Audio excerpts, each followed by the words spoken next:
So the principle here is your opening can work on two levels simultaneously.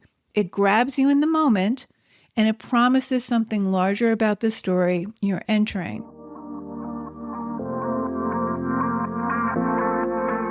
Writer Unleashed is for you, a writer who has the story you want to bring onto the page and into the hearts and minds of readers. I'm Nancy Panuccio, writer, editor, and book coach. Each week, we'll explore techniques, mindsets, and inspiration for writing stories readers can't put down. Thanks for spending some time with me today. Now, let's begin.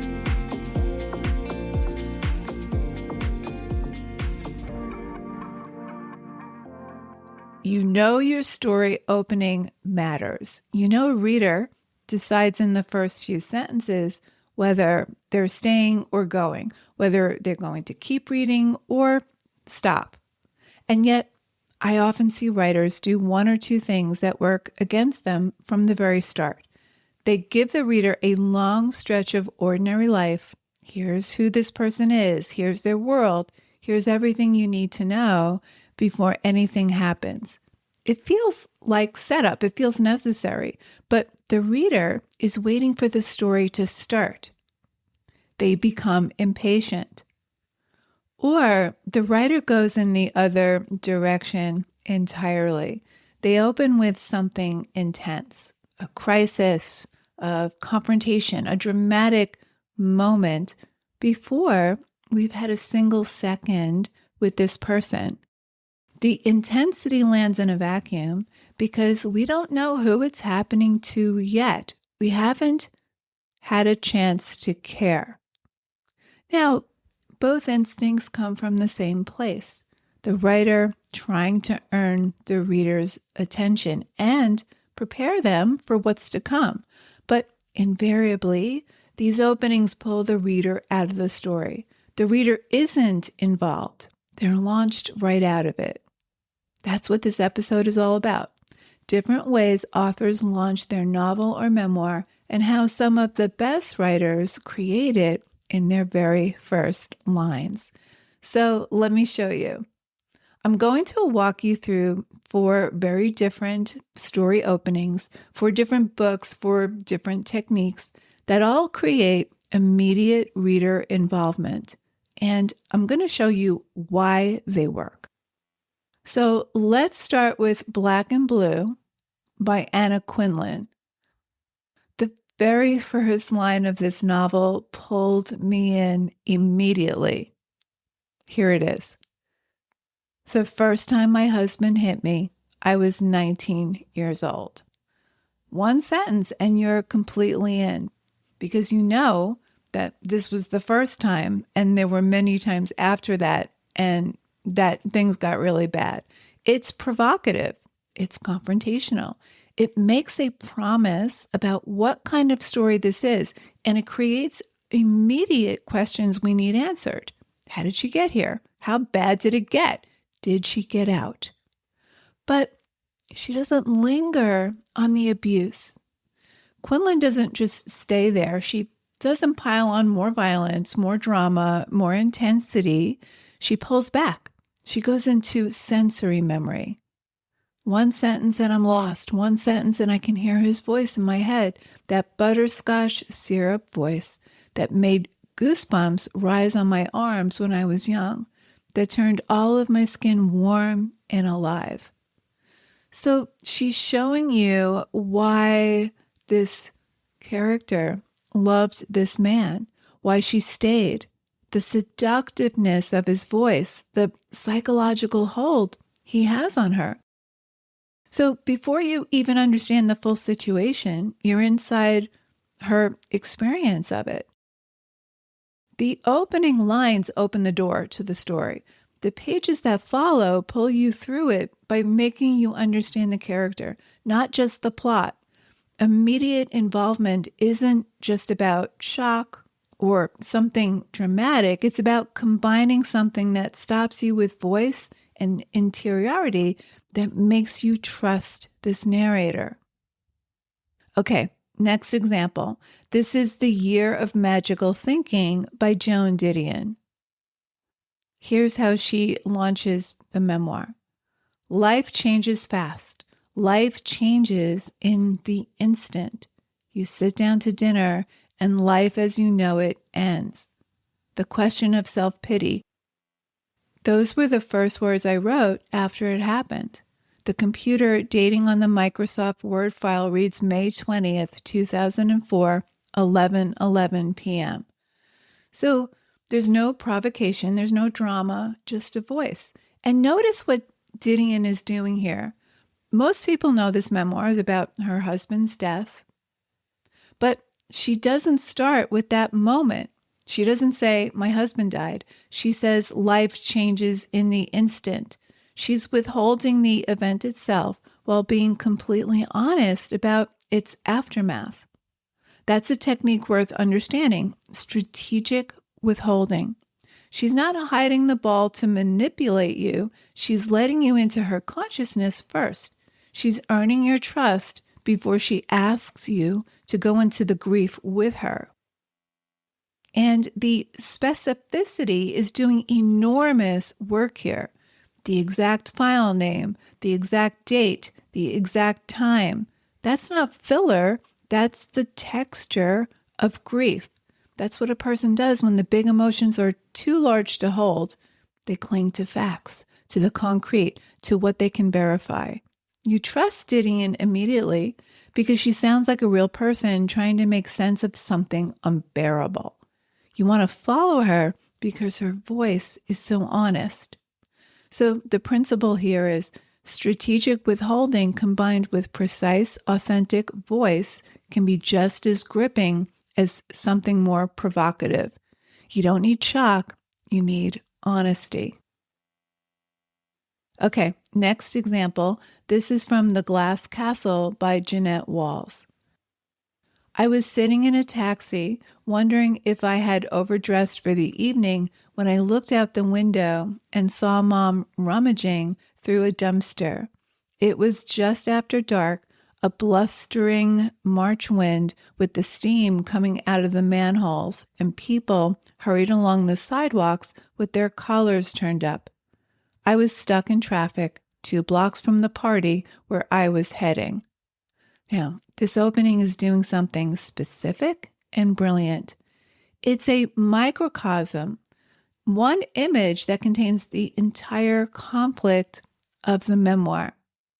Jeanette in a taxi, dressed for a party, heading toward a normal life. Her mother in a dumpster, surviving on her own terms, completely outside convention. That gap between these two realities, that's the whole book. That's the tension that drives every page. So a strong opening doesn't just hook you in the moment, it promises what the story is about. It contains the DNA of the entire book. The conflict is right there in that image. The life Jeanette wants versus the life her family lives. Once you see that, you have to keep reading. I mean, this is a very compelling situation. And you need to understand how those two worlds keep colliding because it's colliding already. So the principle here is your opening can work on 2 levels simultaneously. It grabs you in the moment, and it promises something larger about the story you're entering. Okay, last example.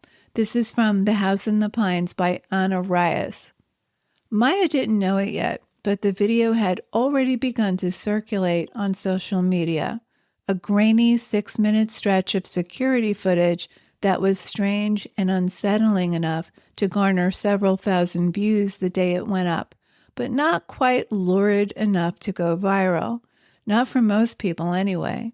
But for Maya, its existence would upend all that she'd been building for herself these past few years. This sometimes sloppy, but mostly solid life that she shared with Dan, who snored quietly beside her in bed. This one creates involvement through a gap, the space between what the reader knows and what the character knows. We know the video exists. We know it's circulating. We don't know what's in the video, but we know that Maya's life is about to be upended. Maya doesn't know any of it. So that gap creates immediate tension. We're reading ahead of her. We're waiting for the collision. And the voice is doing something specific too. Maya didn't know it yet, but that's intimate. It's almost conspiratorial. We're being let in on something. We're in on the secret. And that creates a particular kind of involvement. The reader is witness to something the character hasn't seen yet. Very effective. So the principle here is immediate involvement can come from reader knowledge. When you know something the character doesn't, you can't help but want to find out more. And you want to see what the fallout is. You read faster because you need to see what happens when she finds out. And we also really want to know what's the content of the video. That has been withheld. We know it exists, but we read to find out what's on it and how does it upend her life? And when is she going to actually see it? No, we don't see the contents of the video until the end of the first chapter. And that creates even more questions going forward. Now, you probably won't nail your opening on the first try, not even on the first draft. Most writers don't find their real opening until they've written deep into the book, sometimes not until they've even finished it entirely. You write your way towards your opening. You discover it. You don't manufacture it on day one. Sometimes you have that first line. Sometimes you know exactly where to enter the story, but allow things to shift. What matters right now is understanding what you're aiming for. Reader involvement isn't one thing. It's not always provocation. It's not always mystery. It's not always a distinctive voice. It's different things for different stories, but it's always specific. It's always creating a question or a promise or a gap that pulls the reader forward. You refine it. You experiment with it. You come back to it once you know what your story is really about. So here's the question to take to your own story's opening. And by opening, I mean the first paragraph. Does my opening create a question the reader didn't know they were asking? Not, is it shocking enough? Not, is it dramatic enough? Just, does it make someone want to read the next sentence? If the answer is yes, you're on the right track. If it's giving too much away, too much explanation, or if you're not even sure if it's hooking the reader, look at where you're starting and what you're giving the reader to hold on to. What are you giving the reader to want to know more about? How are you hooking into the reader's curiosity and their urge to know more? So there you have it. I hope these examples gave you some inspiration for writing your own story's opening lines. Your first few lines are a promise to the reader. They hold the essence of your story. They're a microcosm of the whole, but you and your reader can only see that clearly once the whole story reveals itself. It's all experimentation. Allow things to shift. Your opening lines will become more refined as you get deeper into your material. So there you have it. Thanks for hanging out with me today. If you know any writers who need some support in their writing, please share this episode or the Writer Unleashed podcast in general. And if you love what you're listening to, subscribe on your favorite listening platform. And if you're listening on Apple, please leave me a review. Reading how this podcast impacts your writing truly lights me up and helps me create topics for the show. Till next time, keep writing, and I'll talk to you soon.